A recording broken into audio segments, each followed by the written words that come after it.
نن موږ د 14مې پارې سورة نحل آیت ته وګورو چې الله دې کې څه وایي.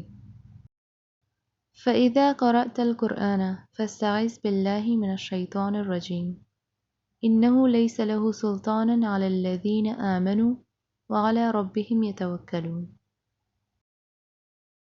نو الله دې کې موږ ته وایي فإذا قرأت القرآن، نو د دې څه معنی دي؟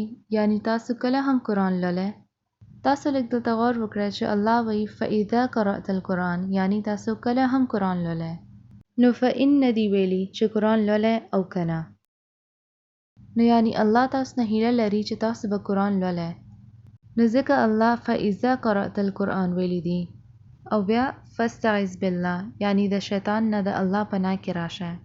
ځکه چې کله هم تاسو قرآن لوستل به کښېنئ، نو شیطان به ستاسو زړه کې څه نه څه خبره واچوي، او بیا به ستاسو زړه نه کېږي، یا به تاسو ته خوب راشي.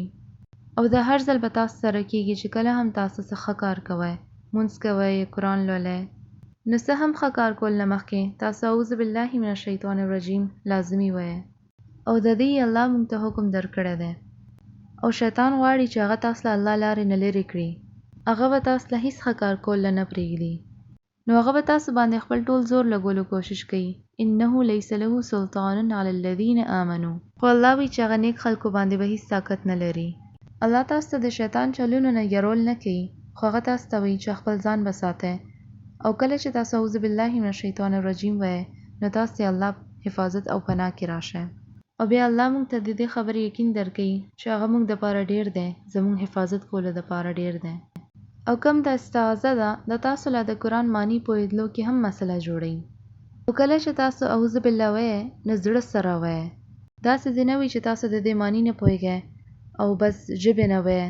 کله چې تاسو د زړه نه به وایئ، نو تاسو د الله حفاظت کې به راشئ.